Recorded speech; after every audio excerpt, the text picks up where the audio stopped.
مسجد کے اندر عمدہ سے عمدہ قالینیں بچھی ہوئی ہے آرام کے لیے، اس کے باوجود امت مسلمہ مسجد کا رخ نہیں کر رہی، اس کے باوجود امت مسلمہ مسجدوں سے دور۔ اس وقت اور اس وقت میں فرق ذرا دیکھو، اس وقت کیا حال تھا اور اس وقت کیا حال ہے۔ اگر کل قیامت کے دن حضرات صحابہ کرام ہمارے گریبان پکڑیں گے اور کہیں گے ذرا بتاؤ، تمہاری مسجدیں اتنی عالی شان، تمہاری مسجدوں میں ہر ایک سہولت موجود، تمہاری مسجدوں میں آرام ہی آرام، اس کے باوجود تمہیں کبھی توفیق نہیں ہوتی تھی مسجد کی طرف آنے کی، اس کے باوجود تم نماز باجماعت نہیں پڑھتے تھے، نماز ہی نہیں پڑھتے تھے تو باجماعت کہاں سے پڑھتے؟ ذرا ہم تصور کریں کہ اگر کل آخرت میں صحابہ کرام نے ہمارے گریبان پر ہاتھ ڈالا اور ہاتھ ڈال کر پوچھا، اس وقت ہم کیا جواب دیں گے؟ اس لیے میری ایمانی بھائیوں، ہم ان مسجدوں کو آباد کریں۔ مسجد کی رونق انسانوں سے ہے کہ جب انسان اس میں نماز پڑھیں گے، ذکر کریں گے، تلاوت کریں گے، دعا کریں گے۔ مسجد کی رونق لائٹوں سے نہیں ہے، مسجد کی رونق فرش سے نہیں ہے، مسجد کی رونق کسی اور چیز سے نہیں ہے۔ مسجد کی رونق اگر ہے تو وہ نمازیوں سے ہے کہ جب مسجد میں نمازی آئیں گے اور مسجد بھر جائیں گی تو یہی مسجد کی رونق ہے۔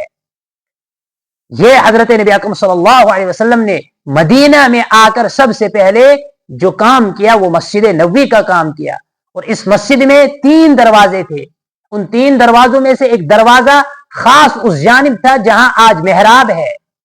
کیونکہ اس وقت قبلہ جو تھا وہ بیت المقدس کی طرف قبلہ تھا، تو اس وقت دروازہ جو تھا وہ محراب کی جانب تھا۔ لیکن جب 16 مہینوں کے بعد قبلہ کعبۃ اللہ بیت اللہ کی طرف ہو گیا تو اس وقت پھر اس دروازے کو وہاں سے ہٹا کر دوسری جانب میں لگایا۔ یہ یتیم مکہ کی مسجد تھی جو سب سے پہلے مدینہ میں تعمیر کی گئی۔